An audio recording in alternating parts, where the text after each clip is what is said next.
Yo guys, um, I'm back with another video. It's Sunday today, and I was supposed to be good to locals yesterday, of course, but I didn't really sleep very well. I don't know, don't exactly know how much sleep I got, but it wasn't enough. At least not to play 5 rounds of Yu-Gi-Oh! So what I did instead was I still went to our store where Locus is held, and I just brought my Supreme Darkness test deck, and I just did a bit of testing by myself while the others were playing in the tournament. And I also got to show those, from last video, the guy who asked about the combos. I also got to show him the combos, and then what I practiced was I basically practiced against hand traps. Like I practiced against like an imaginary opponent with 3 hand traps. Yesterday it was like Ash Blossom, Infinite Impermanence, and then Effect Veiler. And I just drew random hands and see if I could play through that. And but I still went home a bit early, and so I didn't really progress too much yesterday. We did have the Supreme Darkness pre-release event, but sadly the store wasn't able to didn't get any of the new boosters in the mail. So there were no new packs and stuff like that. So, and I was pretty disappointed by that. So, but I guess it worked out in the end because I couldn't sleep anyway. So, I guess like luck in unluck. I think maybe that's a Danish thing to say. But yeah, today I have my just instant coffee in Tilda's Moomin cup. This is not mine, it's my girlfriend Tilda's. So, just differentiating between the thermo cup that I showed you in an early video, which can like close, which is mine. I got it for Christmas. But I just felt like drinking from this one today. It still keeps the coffee warm for a relative amount of time. But it also is a bit bigger, so I kind of wanted a bigger cup today. So let me just have a sip.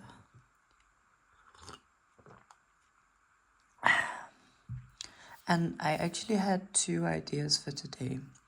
So the first idea I had was a sort of follow-up video on the video I made earlier where we tried to figure out if the White Forest engine can break a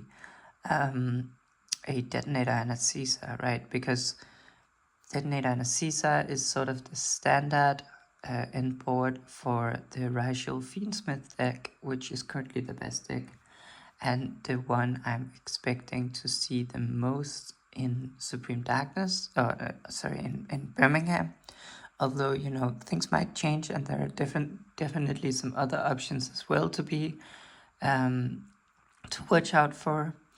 But we kind of found out through analysis, basically, that this is not really feasible to break that end board with just our engine cards.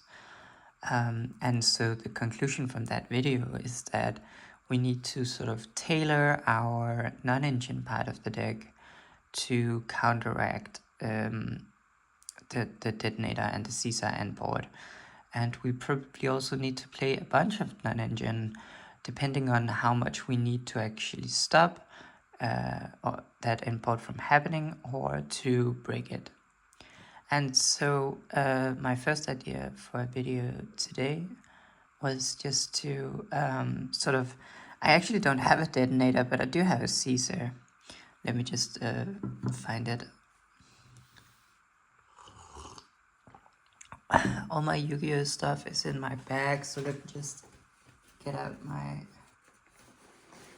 my staples binder without turning over the tripod.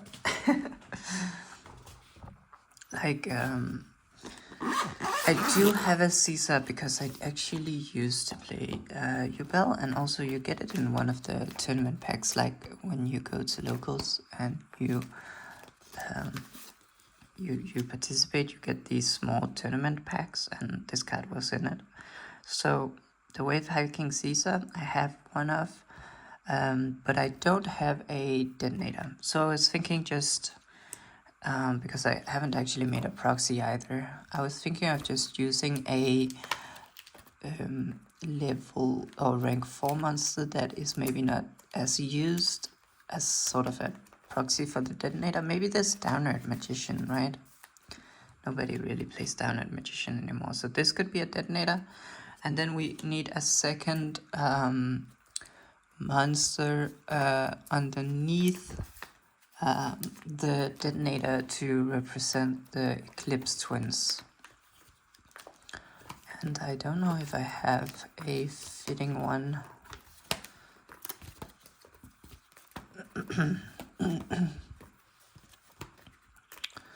Also, yeah, I just woke up, so maybe I'm not like totally sharp yet, but maybe let's just use the Draco Sack, even though it's a rank 7 and the Twins of the Eclipse is a rank 4.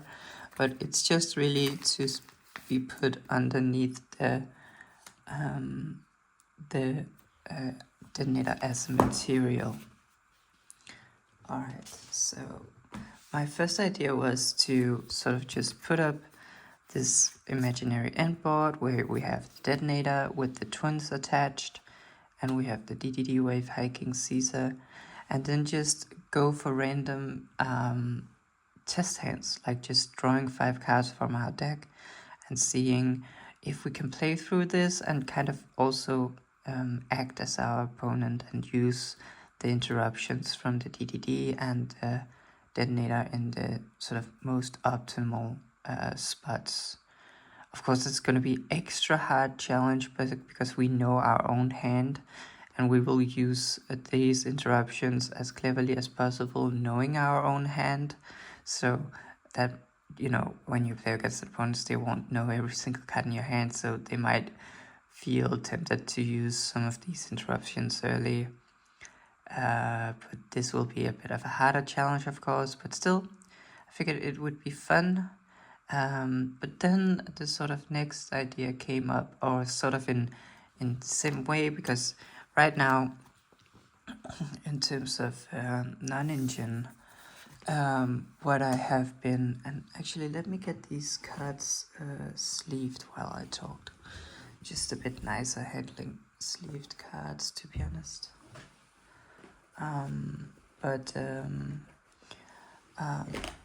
When I thought of doing this, I was like, wait, but I'm currently playing like a hand trap heavy build, or not heavy in the sense, but I'm playing a bunch of hand traps. And I'm also playing a few board breakers, right? We're mostly playing hand traps. And so, of course, hand traps doesn't really help you after they have created the board, or at least most of them don't, right? You can't do something like imperm, infinite impermanence, can be pretty helpful, like even if you don't go, or even if you don't use it on your opponent's turn. Let me just grab these blue sleeves for these guys. Because you can still use it as a sort of board breaker, right?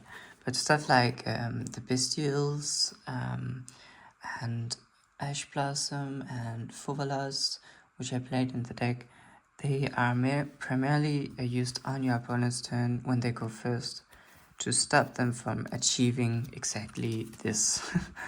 So I was thinking, okay, maybe this is more so a discussion, because we already know the White Force engine cannot really break this, right?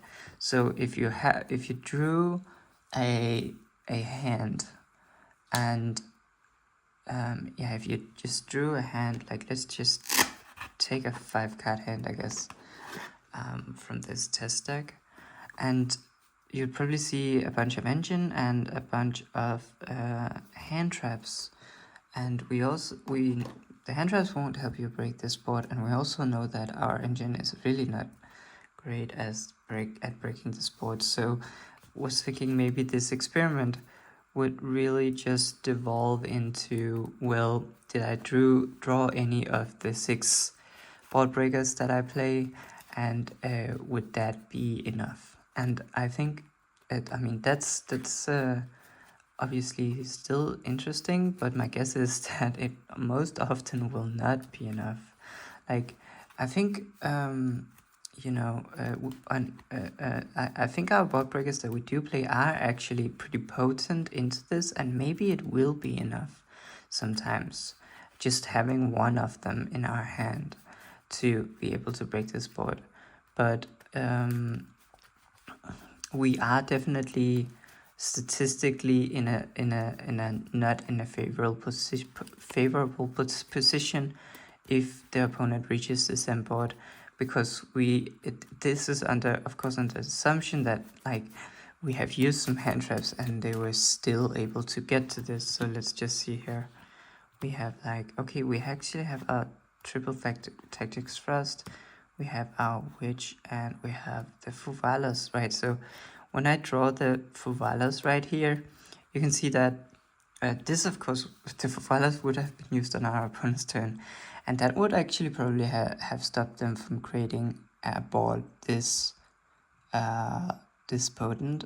And so we would use the Fuvalas, and then when it gets to our turn, we would draw.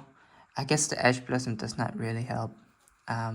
And then here we do sort of have a, let's see, we have a White Forest engine in the tails, but we need a spellcaster or illusion on the field to be able to activate it. And then we do have our spellcaster here in terms of the Black Witch that we can summon out. But of course, if we use their effect, then they will just use Detonator in response and pop her. Actually, let me just leave some cards. Also, the Detonator need to have 2 extra materials, in addition to just the Eclipse Twins, because it will be able to have 3 pops. So we could maybe just give him the Artemis and maybe the Phoenix. So it does have a lot of extra material here. And I will say, I think they usually make it in defense position, although I'm not entirely sure because of Tree Swarm. So the way it works is that they go pop. Whenever we activate a card or effect, they can chain the Detonator to pop target a card on the field and pop it, or destroy it basically. And so we would summon the Witch out by probably discarding the Wanted or the Ash, and then we would have to not activate her effect, and then we'd have to go activate Tails, and then they would pop the Diabell Star, right? And now we have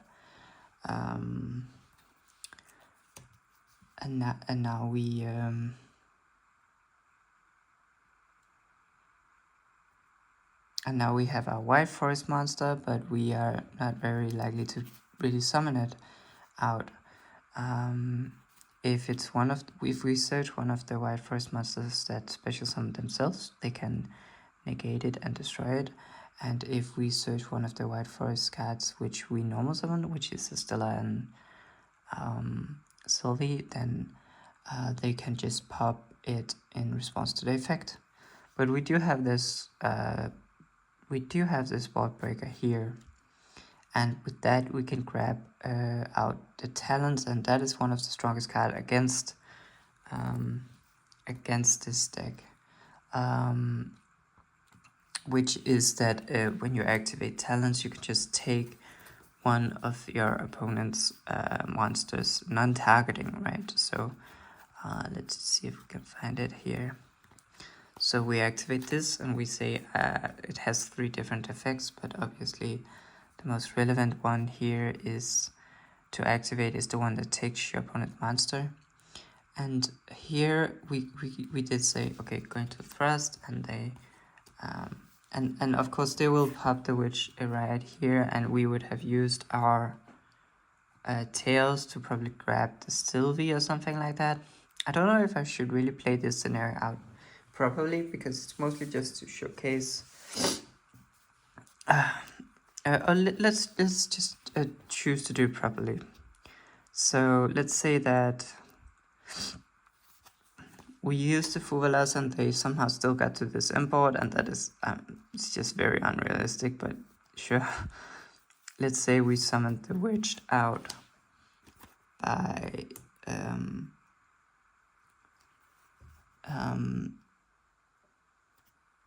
we summoned the witch out and did not use her effect by sending out the Ash Blossom, and then we say activate our, let me just get this back in the deck. So we say activate our witch and probably grab probably it's a bit tough, I guess. I guess Sylvie here.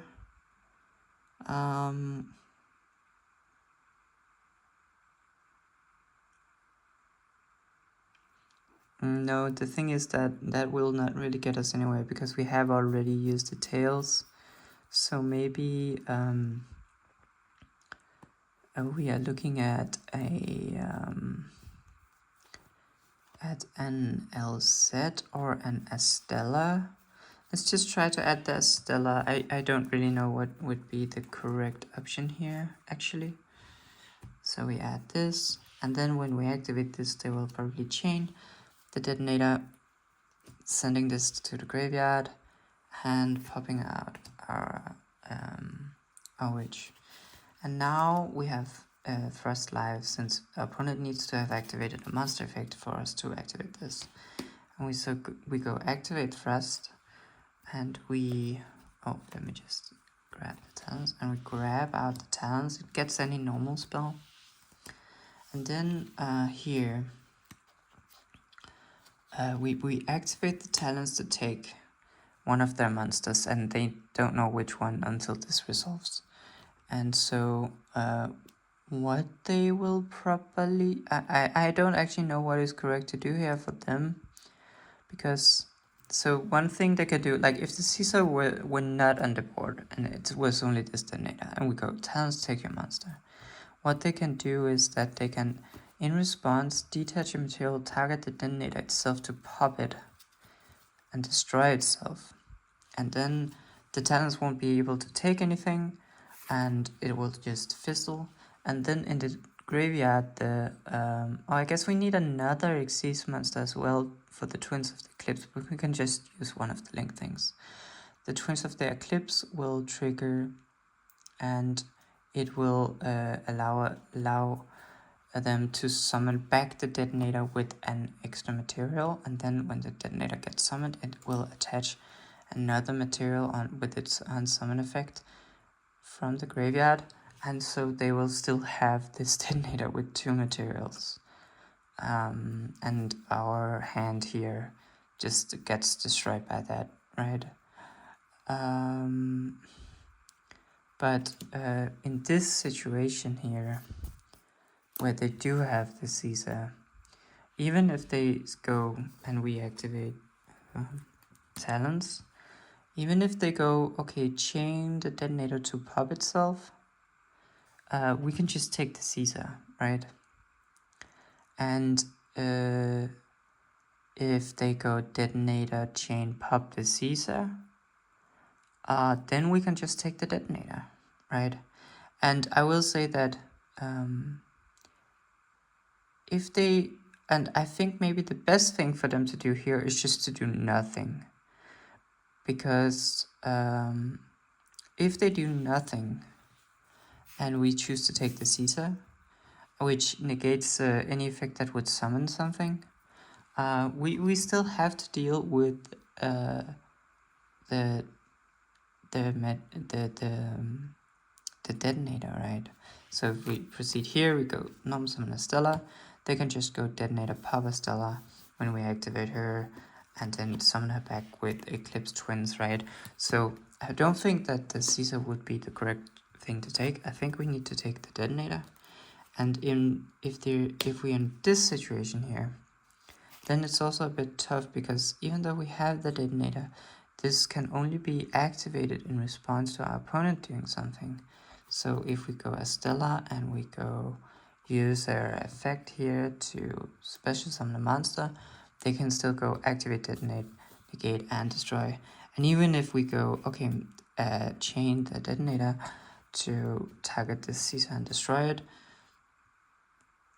then it's still the case that our last sort of card in hand gets interrupted, and we cannot really play. Yeah. So actually, let me open a window. I think that's like really warm in here.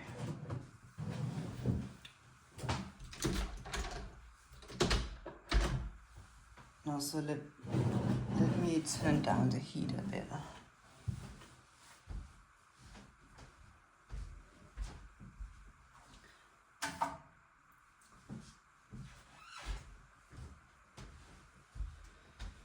Alright. So as you can see, like the detonator Caesar and board is not at all trivial to out. And even though we had a board breaker here, I don't think you could say that it was enough. Like one thing we could have done is we could have like we could maybe have played this a bit differently, right? Like we could have activated the Black Witch effect, even though she would get popped and we would lose our access to our spellcaster.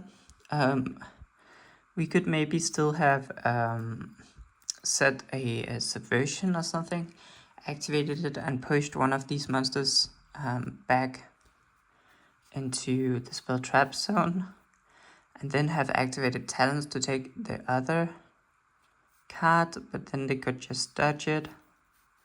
So I don't know. Yeah. But let's see here. I'm still pretty tired. I took some sleeping medication yesterday, and it's not really sleeping medication. It's actually like something that makes you like calm. It's against anxiety, but to me it just makes me really, really sleepy, and I still kind of feel the effects of it. But it was nice. I did sleep a lot, so that was pretty good. But yeah, so basically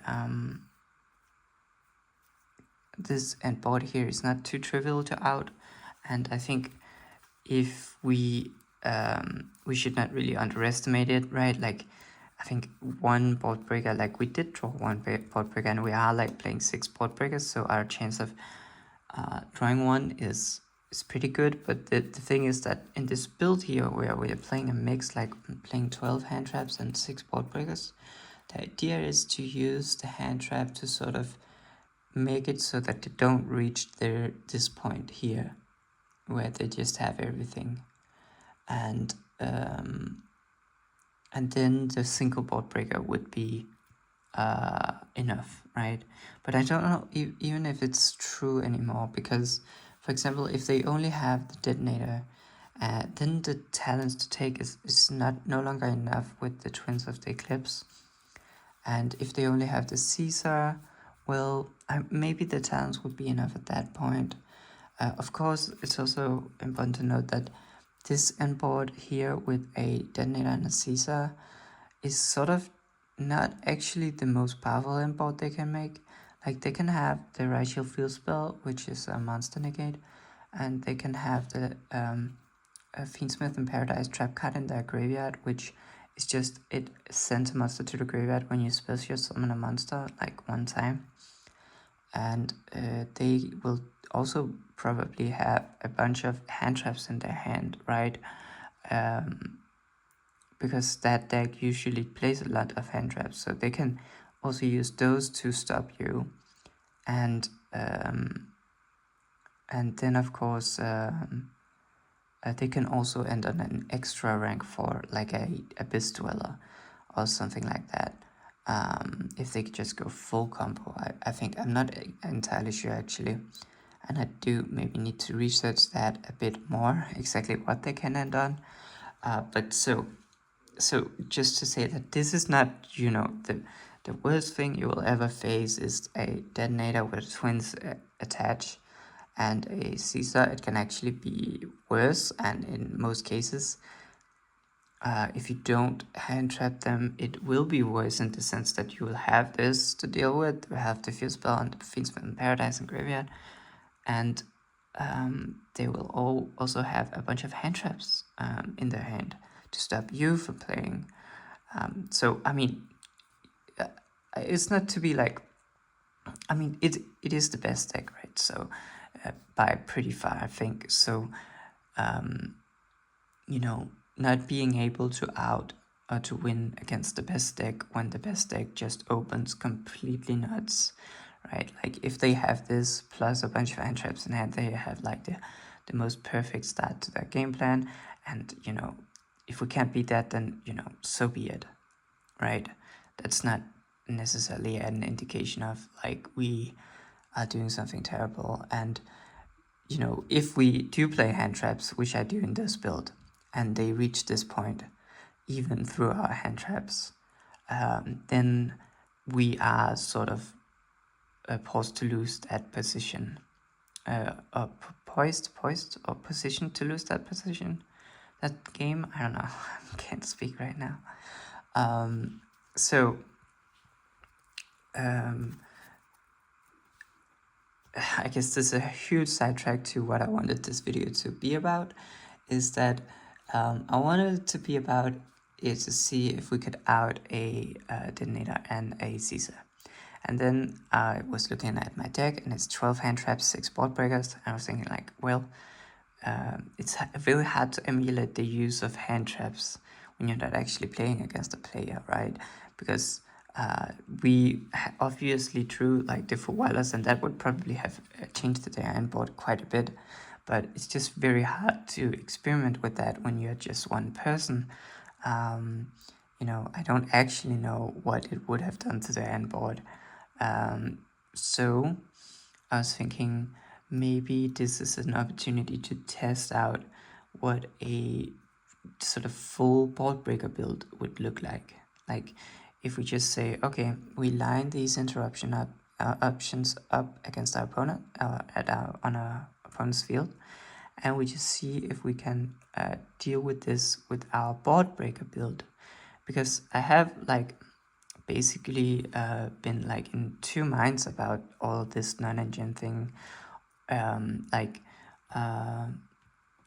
Way back in the day, I would always used to play board breakers in White Forest, and that's because all the White Forest cards, they basically requires to send spells and traps to the graveyard to activate their effects, and all the board breakers are often spells and traps, while all the hand traps are most often not spells and traps, right? So except something like infinite impermanence. So running a bunch of hand traps in White Forest can often lead to these very awkward hands, especially when you go first, where you have like 5 monsters in your hand, or like 4 monsters in your hand, because you have a bunch of engine cards, right? You kind of need to see one of your White Forest monsters, so we play a bunch of those, like we play 10 White Forest monsters at least. And then you have maybe another engine card, or maybe 2 other engine cards, and then you have like 2 to 3 hand traps, or 1 to 3 hand traps, right?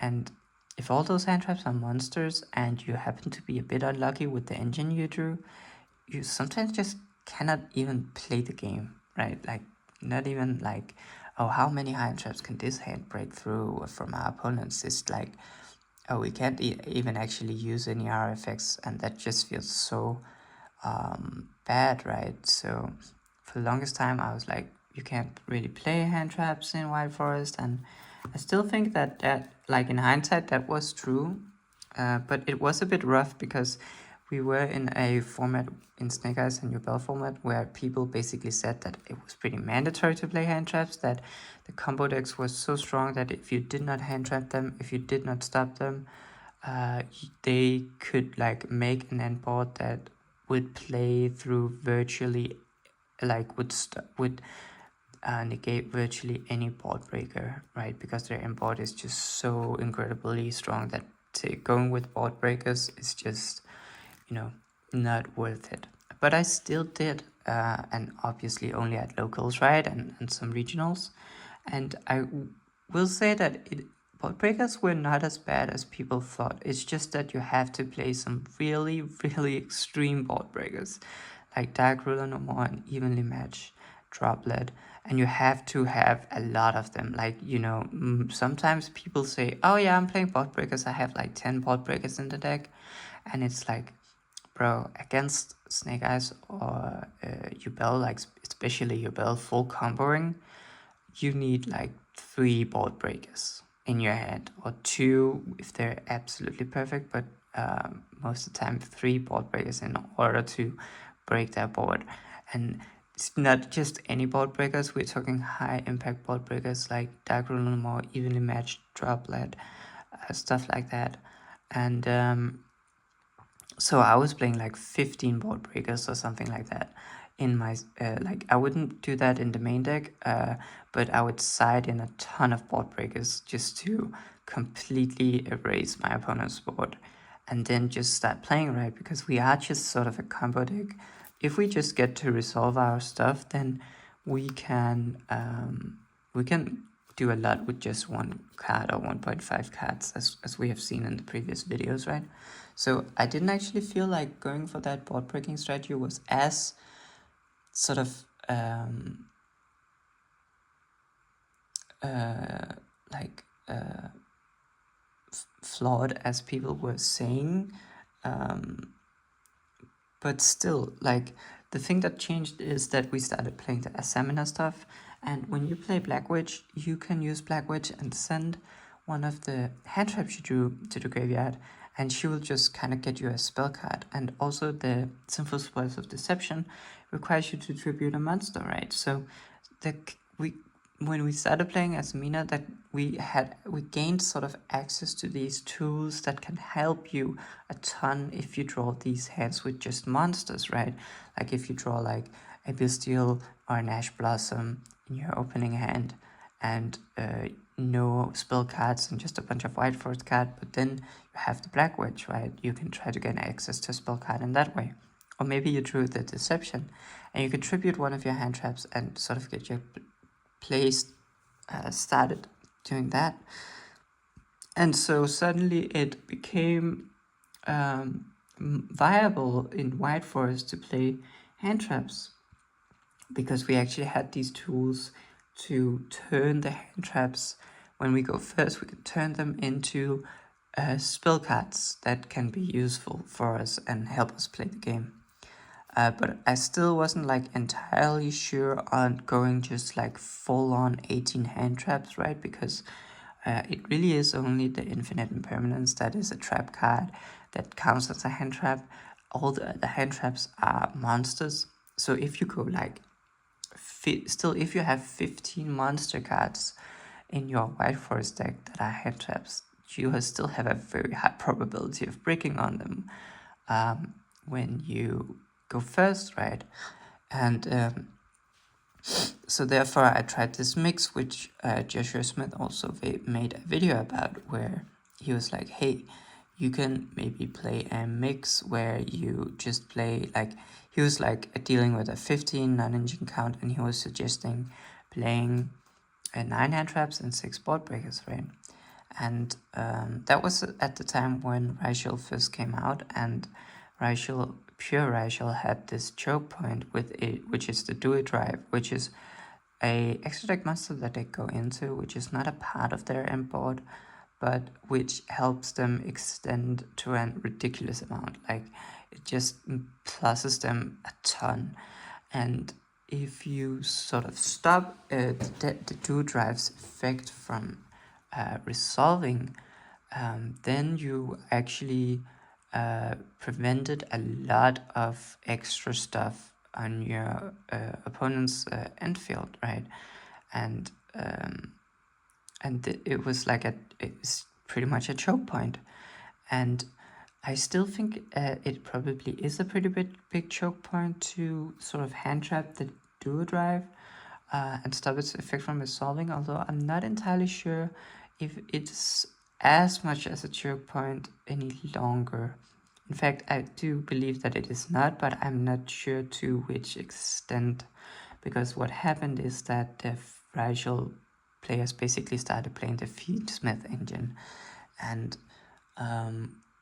with the Fiendsmith cards, you just have a ton of extra pushes. That's what they call it when you're trying to play through hand traps. And so even if your Do Drive gets stopped, you still have like the whole Fiendsmith engine that you can go into, right? And that's primarily where the Caesar comes from. But it could also be a Desiree, right?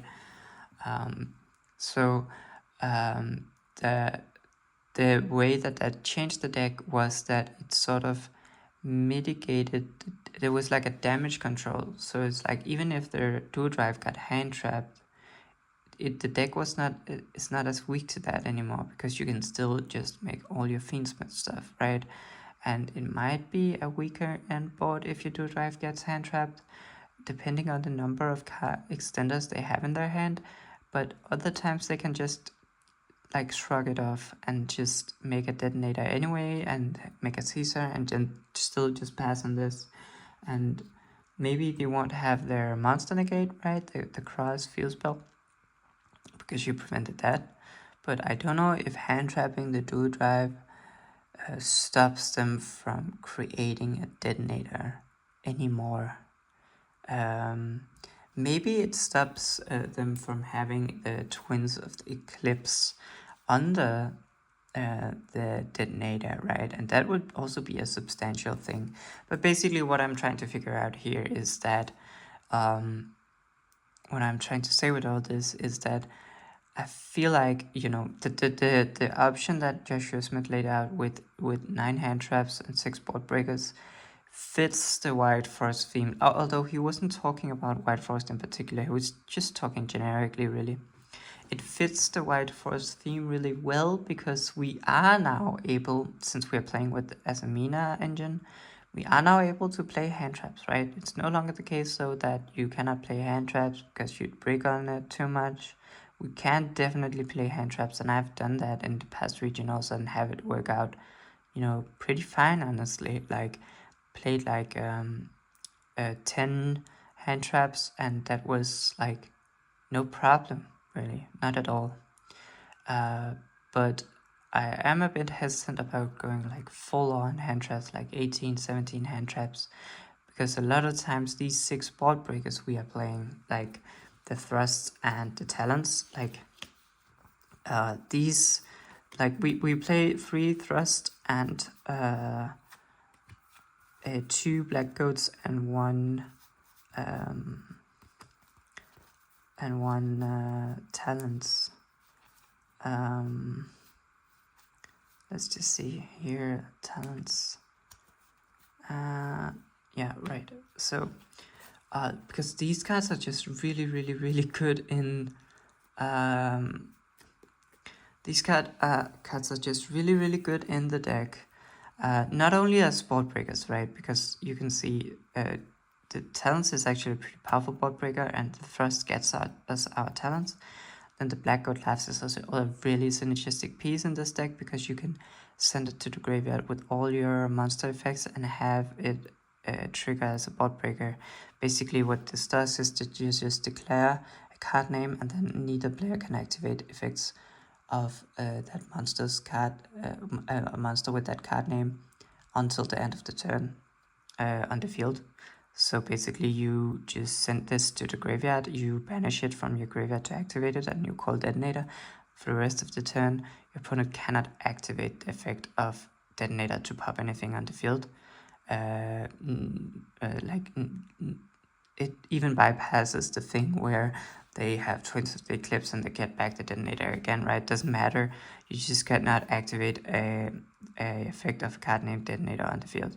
So no matter how many Detonators they get back, it just cannot activate it. So I do think that this card is also really good at specifically dealing with Detonator. You can also use it on, for example, Caesar, named Caesar. They cannot activate Caesar.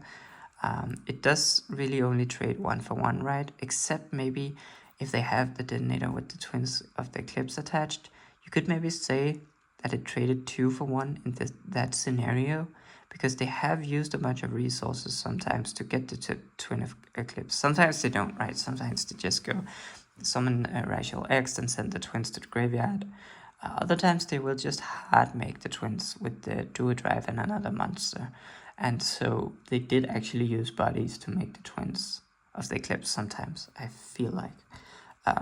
And if the only thing that they can really use Twins to summon back is another Detonator, then you could maybe even say that the Black Goat Laughs actually was a 2-for-1.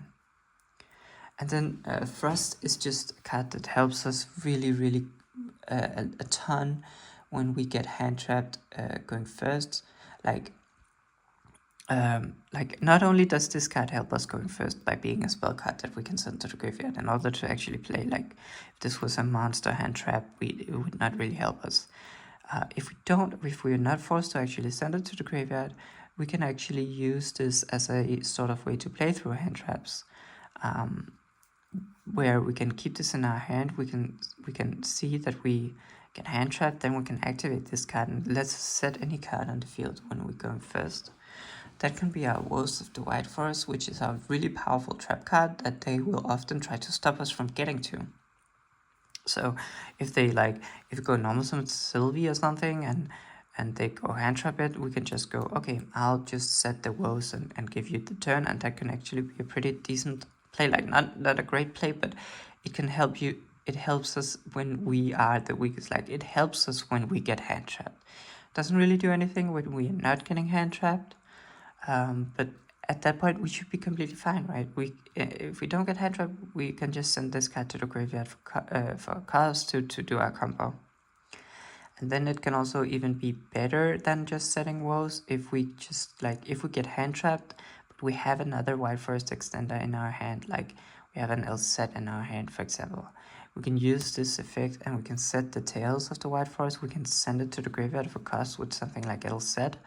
And then it will come back, and now it's no longer under the restriction of Frost, so we can actually activate the card, and then we can just extend further, right? So, and then of course it also has applications when siding. When we go first, we can sort of side in these silver bullets against, like for example, Rigel, the Dimensional Barrier, or Malice, the Artifact Sanctum. So to make our going first really strong without really committing it too many side deck spaces in our extra deck, right?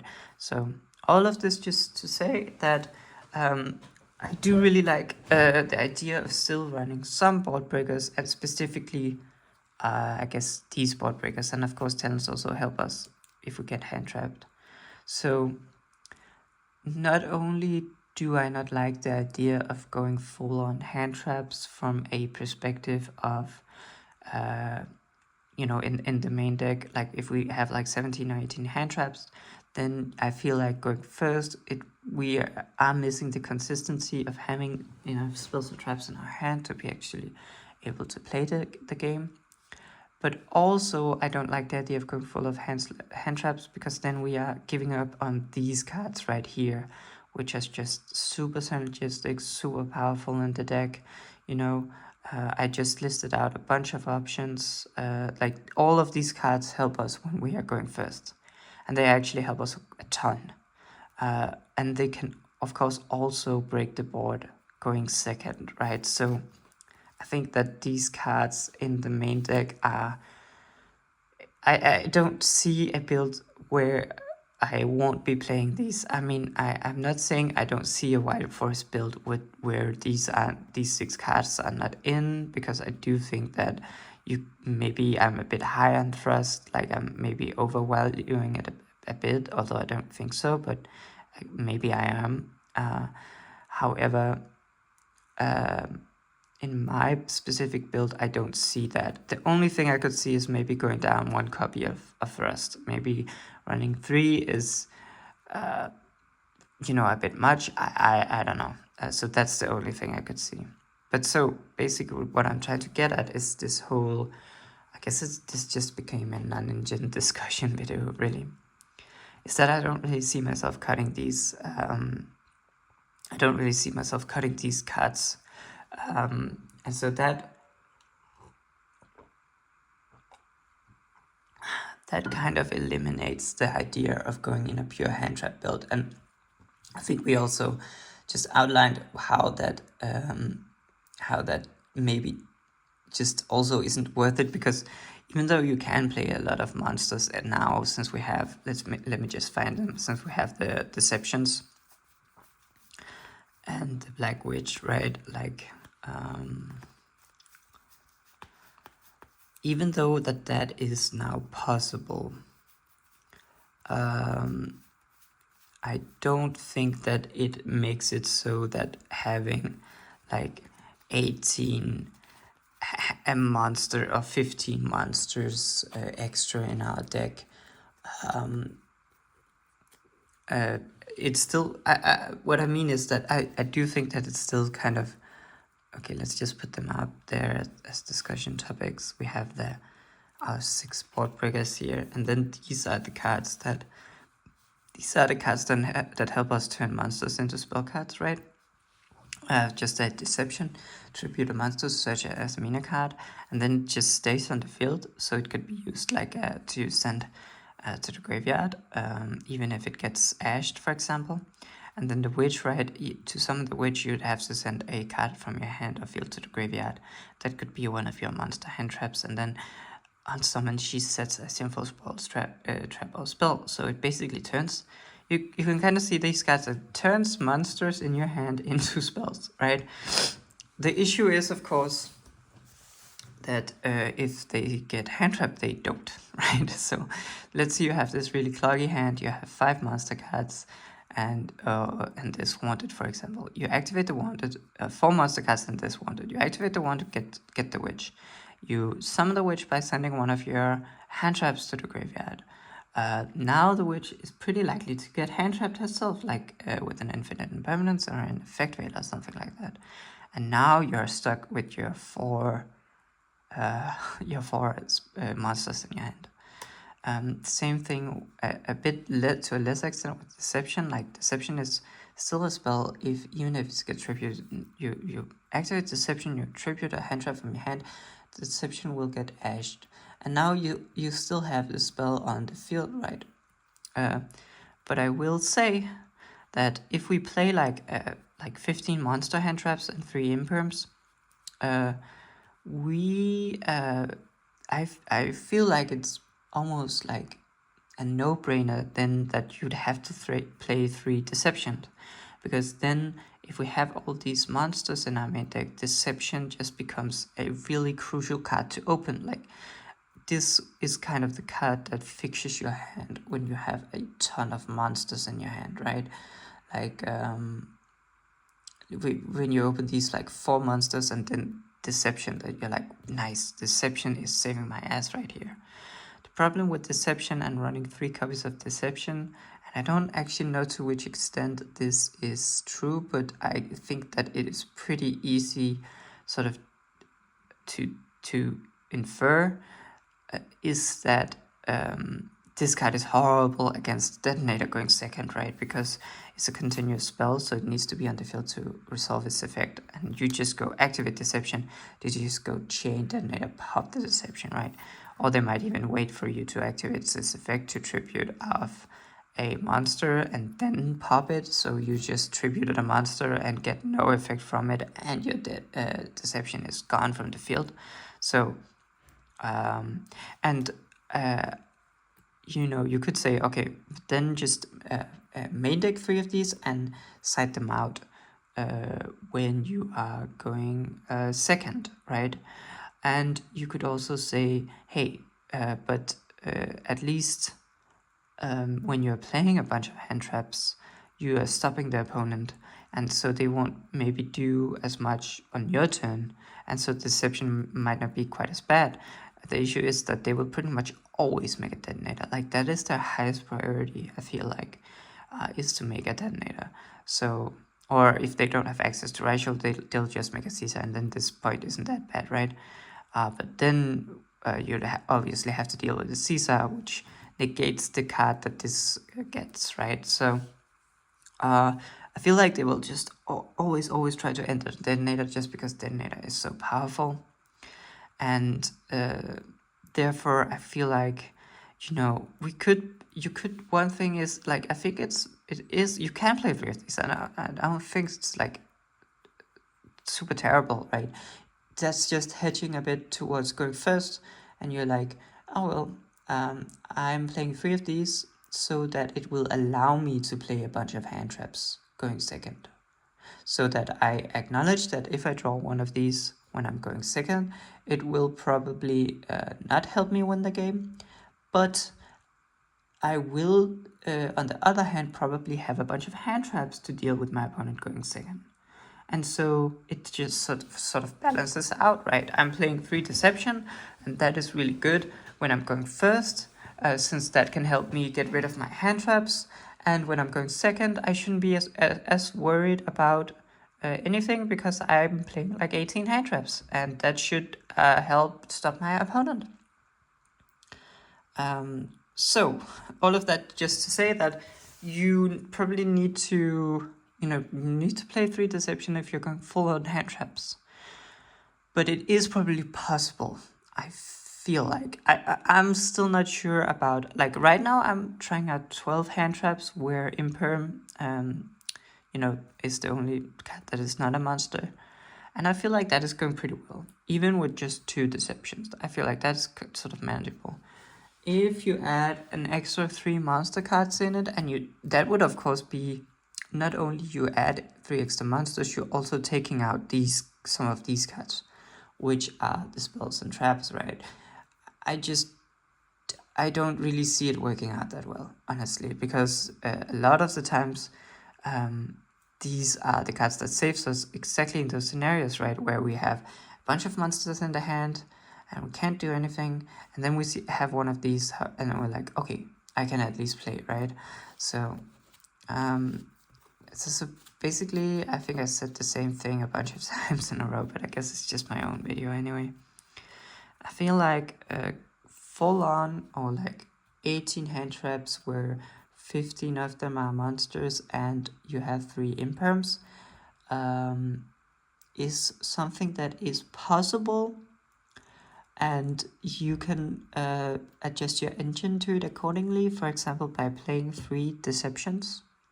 I don't think that it is infeasible to do it at all, but I don't feel like it's worth it giving up these 6 cards here to be able to do it. Like I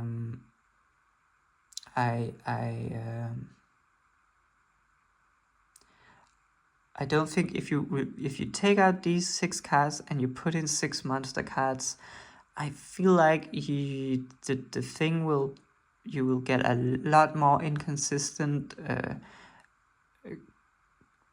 draw, like hands going first, and I don't think you'd like lose too much power, or you'd gain too much power going second, because the thing is that if you go like, and that's all what I've always disliked about the just jamming in a ton of hand traps strategy, especially in White Forest, right? Because let's say you do open 3 hand traps because you're playing 18 hand traps, and you do manage to stop your opponent somewhat, because your opponent is playing a bunch of hand traps as well, like all these Rigel Fiendsmith builds are playing around 18 hand traps, or maybe 15 hand traps and 3 talents or something like that. They're playing a bunch of hand traps, right? So you use your 3 hand traps, you stop them from playing, right? Now it gets back to your turn. Or maybe even you just use 2 of them and that was enough and they stop playing. And it gets back to your turn, and your hand is now, you draw for turn, you have 4 cards in your hand. And you need a monster, right? You always need a monster, either the Black Witch, or a monster to tribute to Deception, or one of your White Forest starters, or just any spellcaster illusion monster you can make in order to activate your Tails, right? And so, apart from our hand trap, we need another starter, and the thing I'm trying to get at is basically that White Forest is like not a 1-card combo deck at all. It's more like a 2-card and or a 3-card combo deck. Like 3 distinct cards from our engine can do a lot. 2 can also maybe push through a hand trap. But just 1 card is not enough. And you have to think about that these decks we are playing against are playing a ton of hand traps. So even if we do stop our opponents, they will still have a bunch of hand traps, and we will we do have a hard time breaking through hand traps with just 1 card or 2 card, right? Like it's not like we go activate 1 card, they hand trap it, activate another card, they hand trap it. Okay, we have a 3rd card, now we are playing, right? Because all of monsters need to send spells and traps to the card, to the graveyard. So most often we are in the situation where they actually trade up on us when we hand trap. So we as a White Forest, I think we need a lot of resources in our hand to break through hand traps, and we can do it like with not as many cards. Like we could do it with 3 cards in our hand, but they need to be like high quality cards, or sometimes they just need to be spells and traps you can send to the graveyard. So I don't know. It's very tricky. I think it's maybe just a math question, like a probability question, in the sense that if you play 18 hand traps, how likely are you actually to open a playable hand going first? If it's just completely like your odds of opening a playable hand, it's just so low, I think it doesn't make sense to do it. If you still have a pretty high chance of opening a playable hand, I think it maybe could make sense to do it.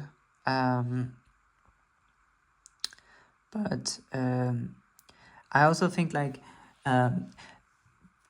running a lot of hand traps benefit our opponent's deck a lot more than our deck, right? Because our opponent is playing like Rigel Fiendsmith, and they do not require anything like to play. Like the Rigel stuffs do all the stuff they do just by themselves. No additional cards required. Nothing to send to, no specific card type required to send to the graveyard to activate any effect, right? Same with the Fiendsmith stuff. They just need 1 Fiendsmith card and they're completely good. There's no other requirements to any cards in their hand. And that makes it so that they actually have, there's no downside for them to playing 18 hand traps, for example, because their engine has no requirement about, you have to send spells and traps to the graveyard, so you need to actually have spells and traps, right? That's nothing like that. They have no qualms just playing a bunch of monster cards in that deck. And so our opponent is playing 18 hand traps and have no drawback apart from the usual stuff where, okay, if you play a lot of hand traps, you might not see your engine, or you might not see enough engine to be able to play through your opponent's hand traps, all the usual stuff, all the usual downsides to playing a bunch of hand traps. However, we are just doing the same thing, like the same strategy. However, we have a huge downside to it. Whereas our cards are not 1-card starters, we cannot play without any other cards in the hand, so therefore we are sort of, if you just look at it from like a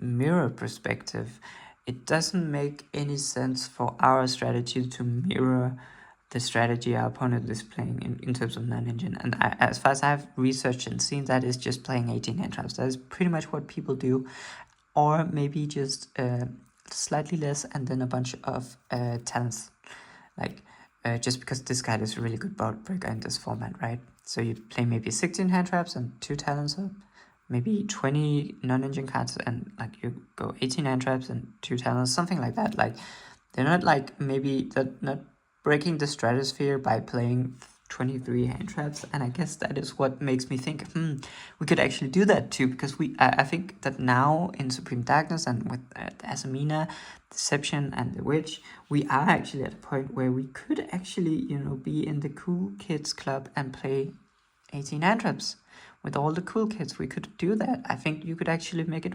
somewhat consistent, although not super consistent. However, while our opponent is doing that and suffering no drawbacks at all, if we do the same thing, we are suffering pretty heavy drawbacks, in the sense that if we open too many hand traps going first, we can't even play the game, right? We cannot even activate our cards, whereas our opponent is just not under that stipulation or restriction whatsoever, and therefore they don't have the deck built around it. What I'm trying to say is that I think that if White Forest, or if the Ritual cards and the Fiendsmith card has the same restriction that the White Forest cards do, I don't think the top decks would play 18 hand traps. And obviously, I guess it won't even be a top tier deck, right? Because White Forest is not a top tier deck. But I'm saying that we can't just replicate the strategy that the top deck is using, because our engine has requirements. Our engine is not one card status.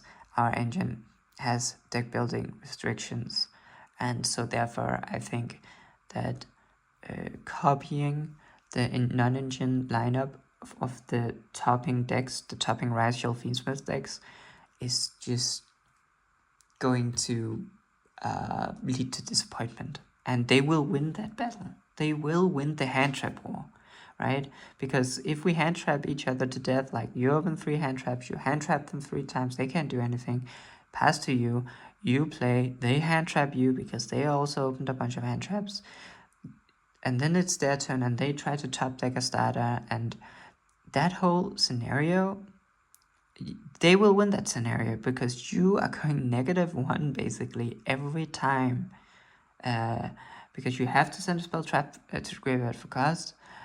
I mean, I guess not every time, because the White Forest spells set themselves back and stuff like that, but like we are paying a cost every time we activate our effects, and that cost will have to be paid whether or not our cards get hand trapped or not. However, they are paying no cost to activate the cards in their engine. So while we are trying to stop each other from playing the game, we are constantly paying additional costs in terms of card advantage, where our opponent is not doing that. So just from a strategic point, we'll just lose that battle statistically every time. And so that is the primary reason that I don't think that we should copy the Ritual Fiendsmith non-engine layup, and don't think we should play 18 hand traps like they're doing, because I feel like we will strategically lose that battle, right? That will just not work out in our favor, because our engine is weaker and has costs attached to it. I mean, I think I'm maybe sounding a bit negative here, but I don't actually think that is actually one of the things that I really like about White Forest, that you have to, that there are no one-card combos, that you do have to pay costs to activate the effects, and it makes the deck less broken and less strong, but it also makes it more balanced and fun to play, in my opinion. It's not one of those broken combo decks that can just one-card combo out of control. It's more of a fair way of designing it. I mean, I still think White Forest is very strong, right? But we cannot do the things that these broken one-card combo decks can do, where they just run a ton of non-engine. and they don't care at all because they just need one card to resolve and then they're good to go. In our case, that is just not quite the situation, because we actually need more than one card in order to be able to play. So, for example, being put in a top deck situation can be very dangerous for us, because if we have no cards on the field, no cards in hand, it's actually very limited what cards we can top deck that will be able to do anything. Like, it's pretty much Sylvie or bust, right? So, yeah. So that is like a very long-winded discussion of why I don't think that running 18 hand trap, where 15 of those are monster cards, or like basically replicating what the Racial Fiendsmith strategy is doing, don't think that will work out. I do think we need to play at least some number of spells or trap cards that can be sent to the graveyard for cost in our non-engine lineup, right? I mean, you could always choose to just play more engine cards and have them be spells and traps, and that will of course also help you play. And then you're just having a lower non-engine count, so your going second will maybe be a bit weaker, right, depending on the matchup. It will be weaker in this matchup, right? Because we have found out earlier that basically no amount of engine will help us going second against Racial Fiendsmith against this board. So, like, we could choose to play more engine and still play a bunch of hand traps, and then have our consistency be okay in that sense, just playing less non-engine and playing more hand traps. Or just, playing less non-engine, getting our consistency in that way. However, I think that will not be fruitful against the most popular deck, which is Racial Fiendsmith. We cannot go too low on the non-engine count, because actually our engine just does not out a detonator and does not deal with the detonator. So it's almost as important to draw something that can deal with the Racial deck when you go second, as it is to draw your actual engine and be able to play, because no amount of engine will help you be able to play when you're going second. And I guess just circling back, that you could have also just play a bunch of extra non-engine and say, that's fine, I just hope to win the die roll, I just hope to go first, and then if I go second in game one and I don't draw enough non-engine to out or to stop the Racial deck, then I will just lose, and then I will side in a bunch of non-engine going second. And I think that's a fine strategy. I think that's a fine thing to say for a specific matchup where you just feel like you're very, you're not favored. Like our engine just cannot beat this board, so maybe we're just saying, I'm playing a ton of engine. I know that it cannot beat Racial Fiendsmith when we're going second. However, in the third match where I will go second again, I will side in a bunch of cards that will help me try to out it. And you are basically conceding. You're basically conceding your chance to win when you lose the dice roll going first. That is, like, from a strategic standpoint, kind of what you're doing. You're saying, sure, I probably will not win because I've chose to build my deck in this way where I'm playing like a heavier engine count. So maybe instead of 22 engine, right? With 22 engine would help let you play 18 non-engine.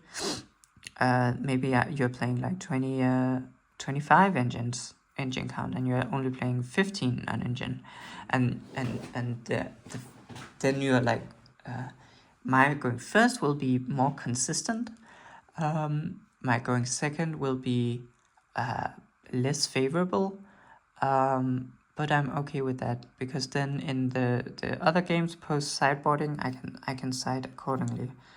And so you're hedging on going first. You're saying, okay, I hope to win the die roll, and then if I do win the die roll, since I have a lot more engine in my deck, I am pretty favored to win if I win the die roll. And if I go second, I'm less favored to win because I'm not playing as much non-engine. And I think that's a fair thing, and I think that actually could work in White Forest. I just don't think we should think that way against the most popular deck, right?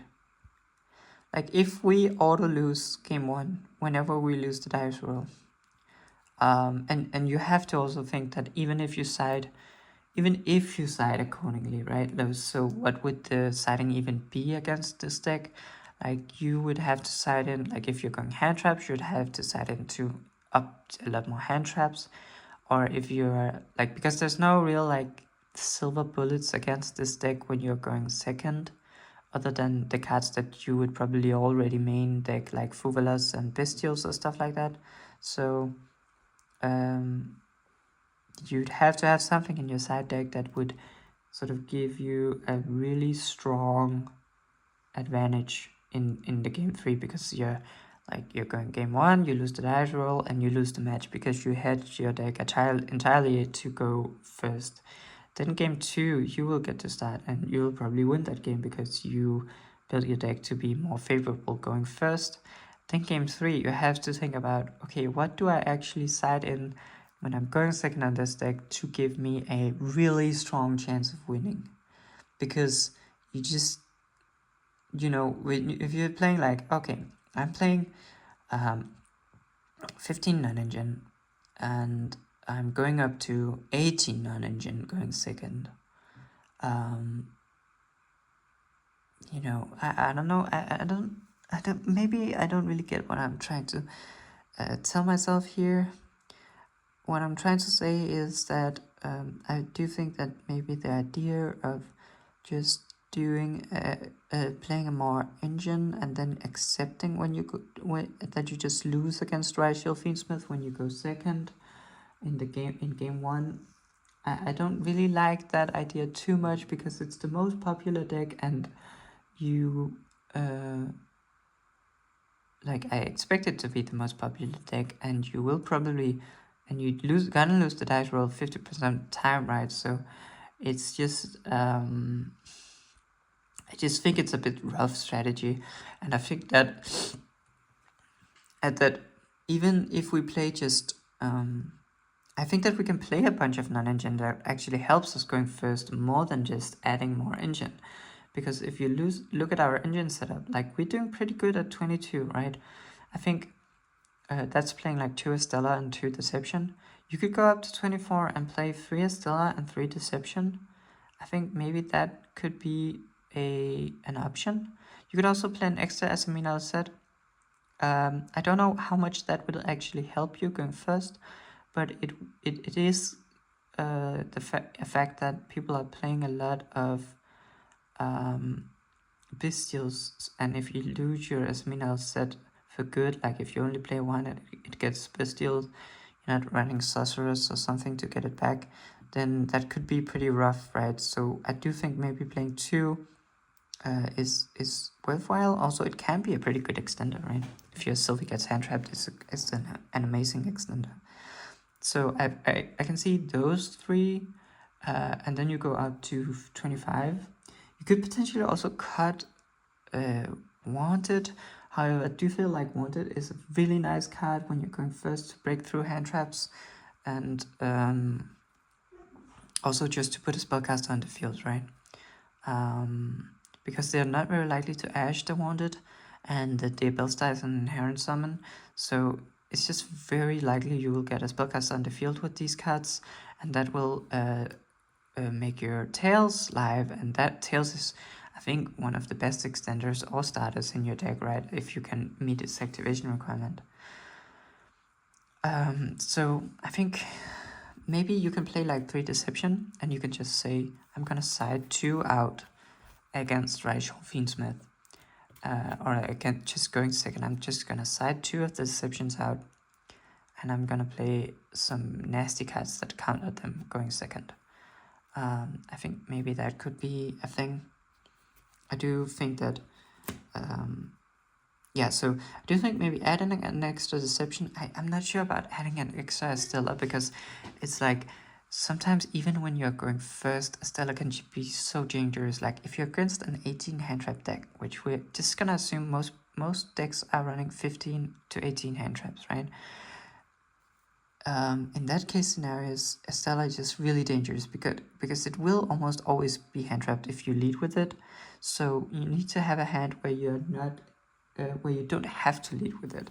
Like one of my favorite scenarios is that if you open it with Witch or Deception, you can just tribute it from your hand or send it to the graveyard with Black Witch, have Chill in the graveyard, then go for an Elseti play, and have her summon back when you send a spell trap to the graveyard. Have Estella summon herself back, and so you don't have to use your normal summon on the Estella, and so that you actually play a bit and bait out some hand traps before you go for the Estella line. And I think maybe, but at the same time, it's also really tough to play too many of these White Forest. Like if you play like 3 Estella, 3 Sylvies, it's just really bad if you open any combination of Estella and Sylvie, or you open multiple Estellas, or you open multiple Sylvies, and your normal summon spot just gets clogged up really heavily, so you're so reliant on having like a Wanted or a Deception to fix your hand when you open multiple Estellas, multiple Sylvies, or just a mix of Estella and Sylvies, right? So right now I am only playing 2 Estellas because of that, because I think Sylvie is the most safe starter when you're playing, when you're playing this version where you don't like even if we play a third Deception, a third Estella, and a second L set of the White for SME L set, we're basically, our range is like we're going from 22 engine slots to 25 engine slots, right? That is sort of our range, and so we are going from like 15 non-engine to 18 non-engine, like, and whether what the sweet spot is exactly in this situation, like whether we should actually only play 15 non-engine, or whether we should play 18 non-engine, I don't know, and I think it's pretty hard to figure that out for certain, right? Because it must be like a statistical question. Like we need enough engine to be able to push through hand traps when we're going first, and that is sort of the argument for putting in like going up to 25 non-engine maybe. And then it's also the case that, hey, when we go second, we just don't want to auto lose, right? We also want a pretty decent chance. Not like we don't need to be in a favorable position when we lose the dice roll, because that is just not inherently what our deck is doing. It's a combo deck, right? But it would be nice if we are just not completely auto losing every single time we are going second. So yeah, I guess that was a bit of a discussion about the non-engine count, and I think we are aiming in the 15 to 18. I could also see just going a bit like going max engine, like 25 engine, and then just going a bit above 40 in terms of non-engine, so that we maybe still play like 17 non-engine, but then still play 25 engine, because basically the math works out so that even if you go above 40, like say our deck is like 40 cards and you add the third Estella, that will make your deck more consistent than just taking out non-engine, right? So if we and what the takeaway from that is that if you add meaningful engine into terms of, of course, we are mostly looking at starters here. If you add meaningful engine to your deck, it will make the deck more consistent than taking out non-engine. And that whole that makes it so that going beyond 40 cards can sometimes be completely correct, actually, because you are increasing the consistency of your deck by a ton, but you're not lowering the chance of drawing your non-engine by an absurd amount, right?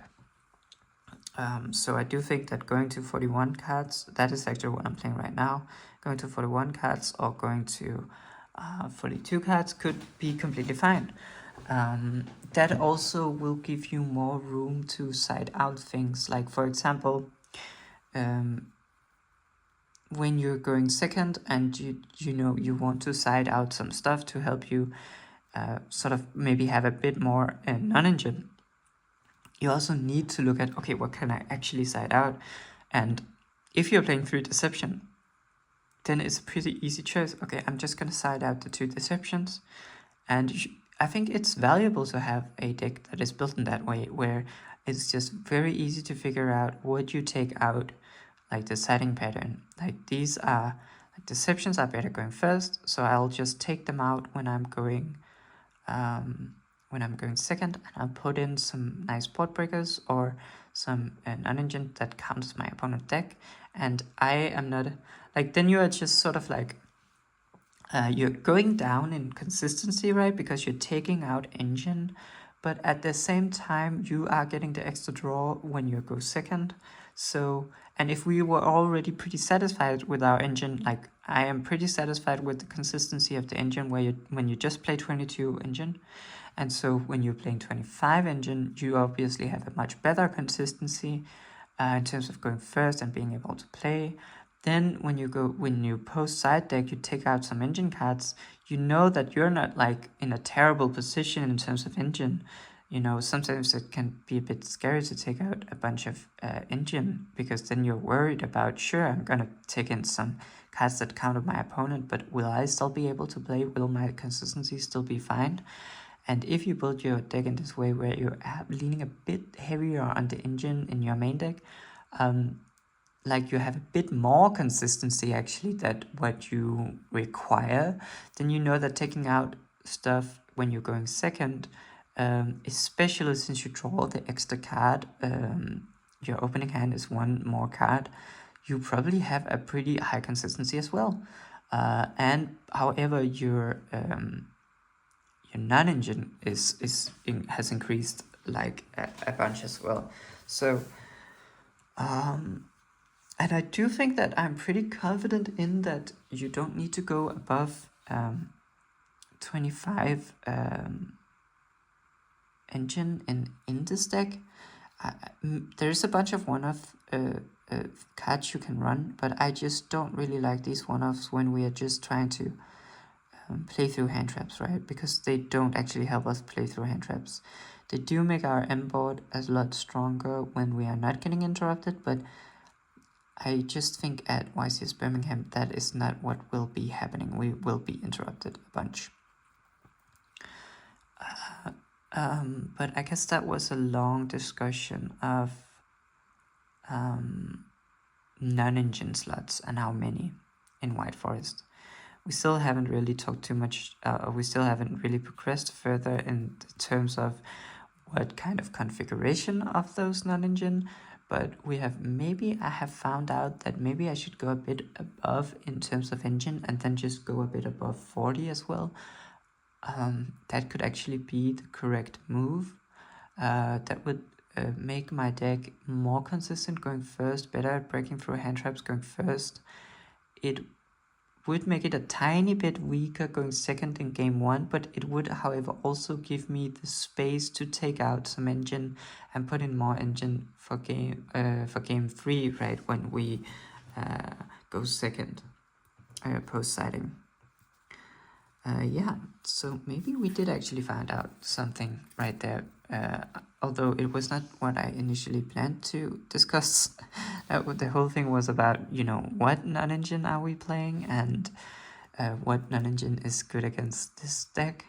I do also think that we reached the conclusion that going full on hand traps, just 18 hand traps, might not be worthwhile. However, I'd need to research that a bit more, since we now maybe are playing 3 copies of Deception, so going just for a ton of hand traps might not be the worst. But I think we had that whole discussion where we yeah, I think actually we found out that going for the same strategy in terms of non-engine as the Ritual Fiendsmith deck should not be our solution, because our engine is just fundamentally different and we have requirements.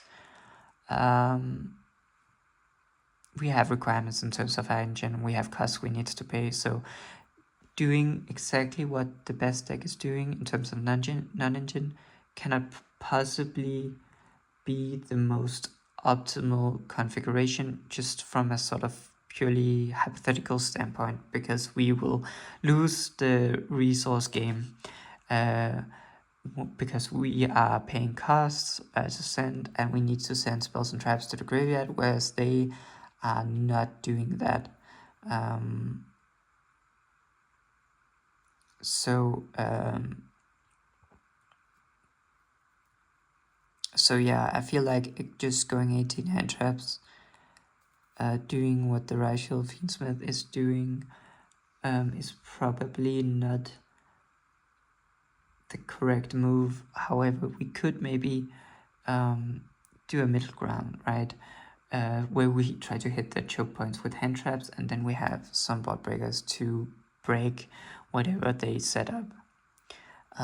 Because that will give us these spells and traps in our deck that we can use to send to graveyard to play the game. While still be able to also have some hand traps, I guess. I don't know. I'd have to think about this a bit more, I think. I do feel like I'd have to think a bit more about the whole thing about just doing the sentence I said where Shell like doing the same thing in terms of non-engine lineup as the Ritual Fiendsmith deck is not going to work out in our favor. And I think we had that whole thought experiment where we imagined that because when you play a ton of hand traps, you just try to stop your opponent, basically. You're basically saying, I'm trying to stop you. If you get to do your full combo, I'll not be able to beat it. So I'm just going to try to stop you from doing your full combo. And it's a thin line to walk, because they can just always have that extra extender and you will just lose. And that is just something people accept, right? And the thing is that most of the time that will not happen, because when you're playing a ton of hand traps, you're not playing a ton of engine, and so you will probably get stopped. But then it's like, then you have a bunch of hand traps in your hand, you stop your opponent, right? And you enter this sort of stalemate where you could just sort of looking to top deck an engine card to help you play. Because if your opponent has used all their hand traps and you have stopped them from playing, then any real engine card will probably just win you the game.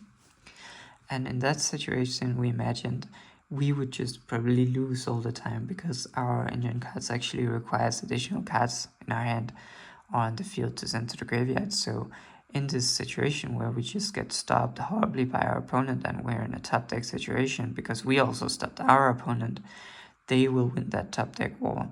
And that is why I don't think that going for the same non-engine strategy as the Ritual Fiendsmith deck will end up in our favor. I don't think that we can rely on playing a lot of hand traps and trying to stop our opponents and then drawing them out and winning the game. However, maybe we can play some hand traps and try to hit their choke points, right? That is sort of the idea that that we need to think about. But then it's like, okay, if you play a hand trap and you stop your opponent from doing the crazy thing, so maybe you have a bestial, right? And so they don't have the Caesar, but they will probably still set up the detonator. And then we have just seen that our engine just completely gets hosed by detonator. So it's like, what do we do? Maybe our only chance is to run a bunch of hand traps and try to stop them. However, I don't think that that will lead us with a playable hand, even if we do stop them. Like, even if we play like 3 hand traps and they just get stopped, then there's just the odds of us having like a hand that can actually play the game is just so low. So I don't know.